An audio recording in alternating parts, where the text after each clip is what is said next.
Coming up, we're going to talk about State of Decay 3. Undead Labs continues to expand their studios and their catalog. Let's get into the episode right now.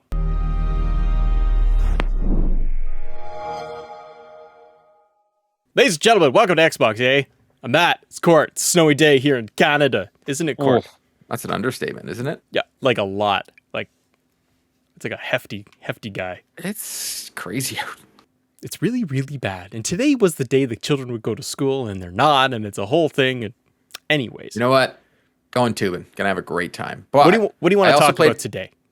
Well, not Tomb Raider, but I'm playing that, and that's great. Yeah. But I wanted to talk about a game that you like. I've tried. I will try the newer version of it.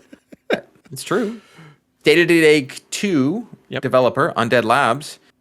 Getting bigger. It looks like they're going to be making some AAA titles. Yeah, I'm excited for this. So the article is coming from Windows Central, and it says, a couple of years ago, Microsoft and Undead Labs announced State of Decay 3, which I'm still waiting for. I'm a big fan. I enjoyed State of Decay 2. It was janky, and then they updated it, and it plays well now. With an impressive CGI trailer that appeared to hint at a zombified animals, indeed, State of Decay 2 also has a bit of a limited selection of enemies to face off against, with many of the zombie archetypes returning from State of Decay 1. CGI trailer hinting at an expanded scope and a bump in quality. You might wonder how Undead Labs, as small of a studio as it is comparatively, will be able to pull it off. Thankfully, it seems the studio is expanding quite rapidly. In a series of relatively high-profile hires, Undead Labs has picked up various AAA vets from across the industry. Folks from EA, we've got like alumni people from EA, folks from worked on Unreal Engine 5, Matrix demo. There's a lot of people in there, also from the head of like Microsoft Studio HQ. Team members there from the Seattle area are also joining the teams. While there's little information about what State of Decay 3 looks like right now, I have heard from the article from my own sourcing that the team is placing a bigger emphasis on making its playable characters feel more, quote, human, with more investment in dialogue, background writing, and dynamic story events. There's no telling when we could see State of Decay 3 get a full reveal. And it might still be a bit early, but hiring spree Microsoft is funding for the studio bodes well for the game. Hopefully we'll see a step up in the overall quality the franchise deserves, alongside dedicated servers for more dynamic co-op experience. Court, I really do enjoy State of Decay. What they're saying here in Windows Central is true. The dialogue is whatever. They're not really fleshed out. You are playing as character guy or girl A, B, C, and you rotate your characters out as they die, and that you advance them, and you collect more people. And that's all fun.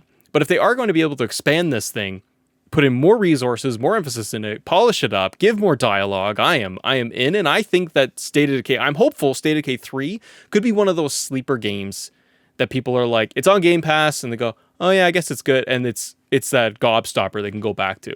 Your thoughts? State of Decay 3. My thought is, when it does finally release, it sounds like it's going to be a AAA game. My hope is that we get some sort of story. When I jumped in, I was just like, all right, you're pretty much just giving me a tutorial on how to play it with a bunch of different people. And for me, I love multiplayer games that I can also play by myself. Like The Division, I can go through and I continue to play. Or when a friend comes in. With State of Decay, I found when I tried to play it by myself, it wasn't as fun as playing with other people. Yeah, if you can expand it and play with buddies, you'd have a better time. It's totally good on your own, but I know what you mean. Yeah, so I'm looking for a single player story, but what excites me the most of all this news is it sounds like Undead Labs is going to be a AAA studio. If this game can be successful, that means we're going to get other games that aren't State of Decay. Yeah. We're going to get, we could get anything. I could spitball, but we're going to get other first-party games from a Microsoft studio that are going to be AAA. This studio, Microsoft is putting money into and investing to make it so that they can get other games out of it. I want State of Decay 3 to be a hit, but I'm thinking about the future. I hope that it's a hit, and if it comes out in like we've heard nothing, I think E3 this year, they totally need to announce that it's coming out either in the fall or it's coming out in like spring of 2023, because otherwise I think it'll just fall to the wayside and be like, oh yeah, there's that game that did come out. Hopefully it does get traction and they actually reveal, here's the gameplay, here's mechanics, here's how it all goes through in the story, and then Undead Labs can focus on finishing that up, and if they've expanded the team, maybe pull more resources and start working on whatever their next title will be. That's my hope. And maybe it's not zombie. Maybe it's something else. But they can use the tools that they have, and they can build a different type of universe. what I my other hope is, I hope it is a game that everybody jumps into, because if you look, Back for Blood was a game that we all thought everybody would jump into. True. I enjoyed Yeah.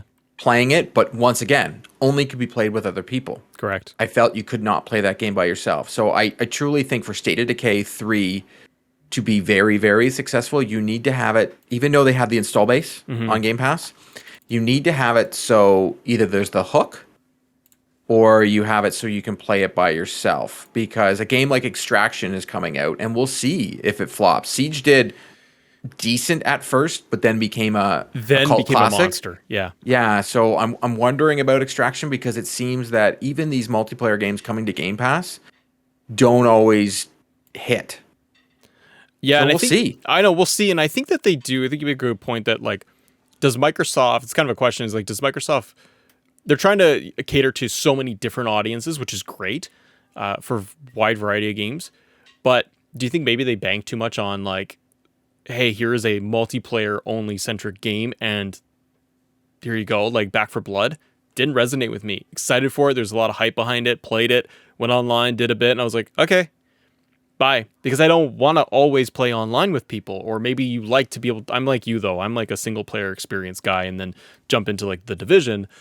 I just hope that they're not always going to go down this path of like, here's your AA AAA experience, but it's all like multiplayer.